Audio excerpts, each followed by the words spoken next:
name is Mark Anthony Rodarte, and I'm here with my bigger brother, Francis Moore, and my good friend, Daniel Zambrano. So I would like to bring a very specific topic to the light.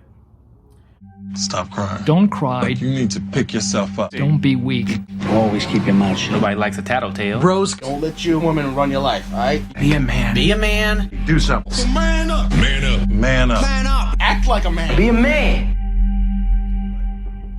We are living in a society where we constantly teach our young men to manage their emotions. They are taught from an early age to suppress their emotions rather than fully expressing them because of the issues that come with it. Starting at a very young age, these boys are socialized into these so-called ways in which men are supposed to act. We have taught them to not show any emotions. If you're having a bad day and you wish you could speak to someone about it, you can't, because that is not manly. Even as a child, they are taught to suppress their emotions because displaying their emotions has been seen as feminine, sensitive, or simply unmanly.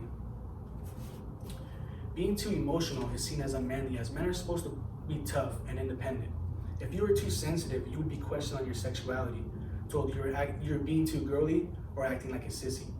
Showing your feelings can be seen as feminine, as men are supposed to bottle their emotions inside and not deal with them. If you really knew me, you would know I feel like an outsider at school. When I'm having a bad day, sometimes it's hard to talk to somebody about it.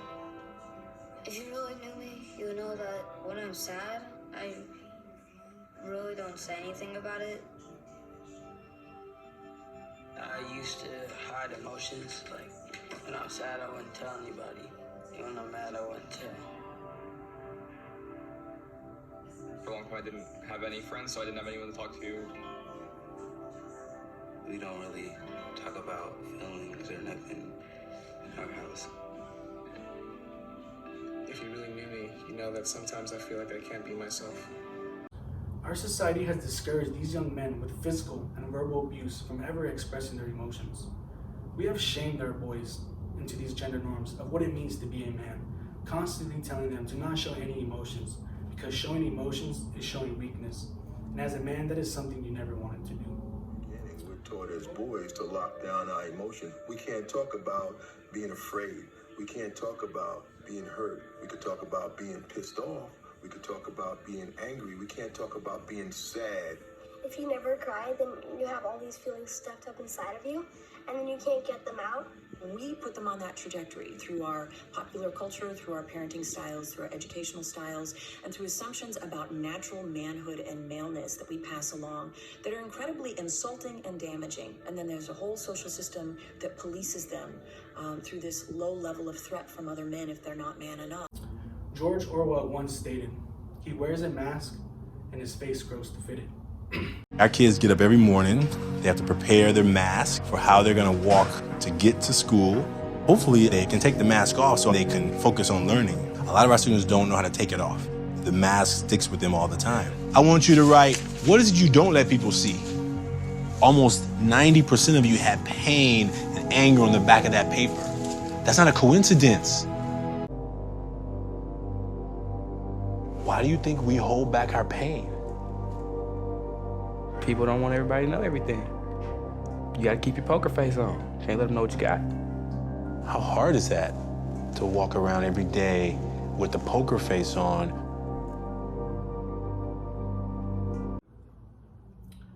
We gotta keep a poker face on. Can't let anyone know what you got. In our society, this can't be any more true for our young men. As a man, you must put on this mask that holds back everything that discourages you from being the actual man you want to be. If we were to let others see the true us and let others know how we truly feel, we could potentially be exposing ourselves to be judged and faced with the negative backlash that comes with expressing your emotions. You aren't supposed to show you are sad, depressed, or in pain. You just can't as a man.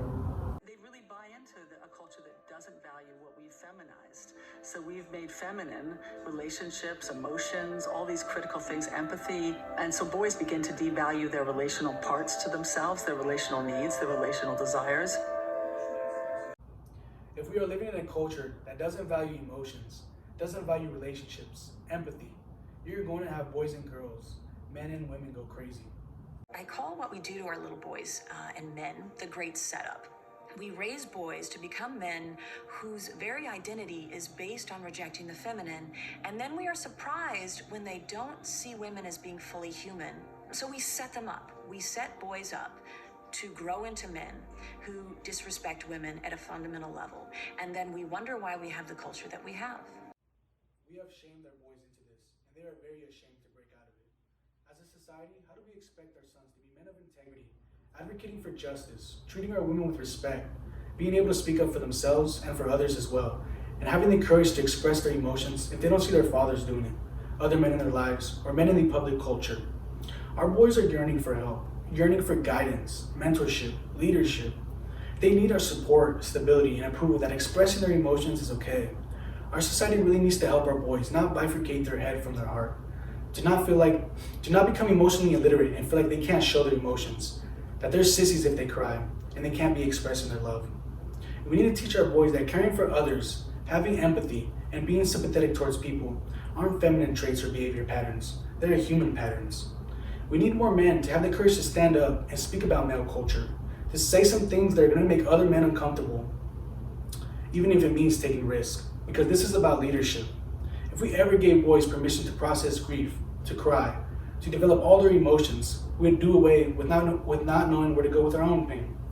So dear society, we need to challenge our boys and men to rise to the better angels of their nature, to rise to the best aspirations they have for themselves as human beings and as men. We need to get men into their hearts and out of their heads, because there is freedom outside these rigid definitions of manhood. Thank you.